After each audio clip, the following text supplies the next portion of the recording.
An extremist cannot be a democrat. Al-Jolani, who continues in act in line with Al-Qaeda and ISIS ideology, hasn't changed.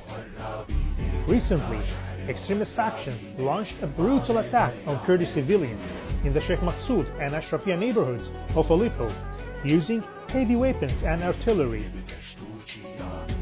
They also incited Sunni Arab tribes to declare general mobilization against Kurdish forces, fueling sectarian hatred.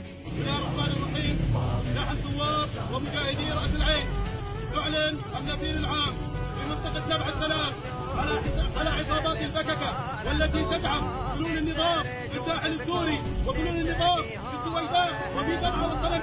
The perpetrators justified their barbaric assault on unarmed civilians by claiming that these residents were affiliated with the Syrian Democratic Forces solely because they are Kurdish.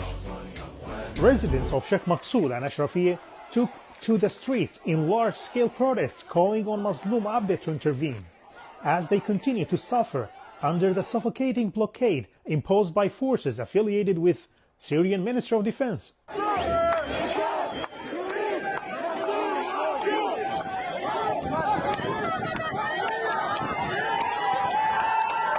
Despite the protests, government troops and extremist militias continue to amass tanks and heavy weaponry around the two neighborhoods in preparation for a ground incursion. They fire tear gas, live ammunition, and artillery shells randomly at civilians, under the pretext of fighting the SDF, even though the nearest SDF position lies roughly 50 kilometers east of Aleppo's city center. للشيخ مقصود بسم الله والله أكبر الله أكبر الله أكبر الله أكبر الله.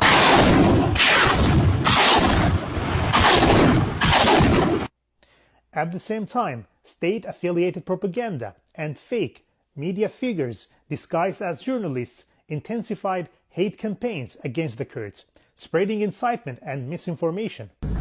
الآن قامت عصابات قسد بإدخال مجموعات بين المدنيين باستهداف الأمن العام بشكل مباشر، مما أدى لوقوع إصابات وسط اشتباكات عنيفة الآن دارت بين إدارة الأمن العام على أطراف الأشرفية والشيخ مقصود. As a result, several civilians were injured and some succumbed to their wounds. The Ministry of Defense has refused to take responsibility for this assault. Ultimately, resistance from the local population and the Kurdish Internal Security Forces, Asayish, forced the aggressors to accept a ceasefire.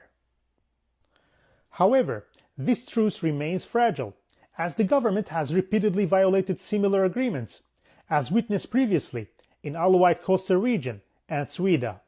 We therefore call on the international community to take immediate and decisive action to protect civilians in the Sheikh Maqsoud and Ashrafiyeh neighborhoods from ongoing extremist and racist attacks carried out by the Syrian Ministry of Defense and its allied militias. The blockade must be lifted, and the systematic abductions occurring at the neighborhood entrances must be stopped.